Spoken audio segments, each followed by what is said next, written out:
তো গাইজ সময় এতিয়া ৰাতি 10 বাজিলে তো মই আছো এতিয়া পুনাপুৰত জুবিন ক্ষেত্ৰ তো আমাৰ সকলোৱে মাজৰ পৰা চিৰবিদায় হোৱা মৰমৰ জুবিন দা তো তাৰ বাবে আমি সকলোৱে জাষ্টিস বিচাৰিছো যদি আপুনি এই ভিডিঅ'টো চাই আছে আৰু যদি আপুনি জুবিন দাৰ অনুৰাগী হয় তেন্তে #justice4jubinda বুলি কমেন্ট কৰক আৰু ভিডিঅ'টো এটা কৰি শেয়াৰ কৰি দিয়ক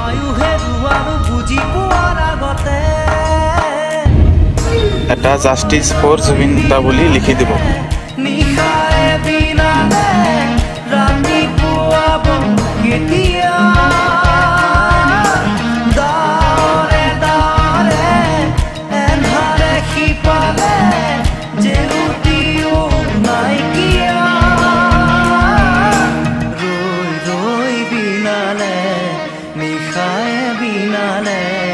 ৰাতিপুৱা বলে